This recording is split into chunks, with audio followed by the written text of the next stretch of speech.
Дали Обединети за Македонија открива корупцијски линк во владата на Груевски. Тврди дека директорот на УБК Сашо Мијалков својата чешка фирма ја продал на луѓе кои подоцна ја препродале на кинески бизнисмен. Тој бизнисмен, велат од Обединети за Македонија, е линкот за набавка на кинеските автобуси.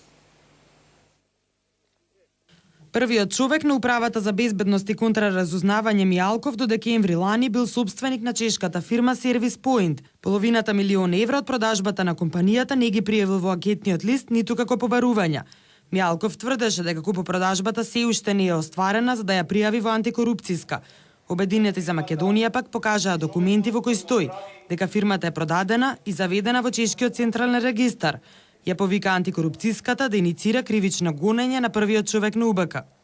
Дали парите од продажбата се легнати на сметката на господинот Мијалков и ако не се, зошто не се вметнати во анкетниот лист во графата побарувања?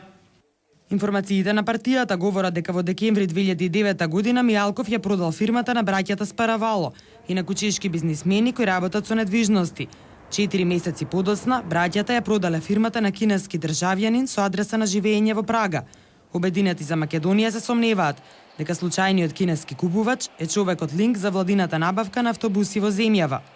3 стана, куќа, деловен простор, гаража, 2 Мерцедеса, акции од 300.000 евра, побарувања за даден заем, колекција слики, оружје и семеен накид и имотот што Мијалков го има пријавено во антикорупцијската. Купопродажниот договор, тежок половина милион евра, го нема во анкетниот лист. За кријање имот според законот следуваат прекршочни пријави. Доколку се утврди дека имотот е стекнат незаконски, функционерот треба да биде оданочен и против него треба да биде поднесена кривична пријава.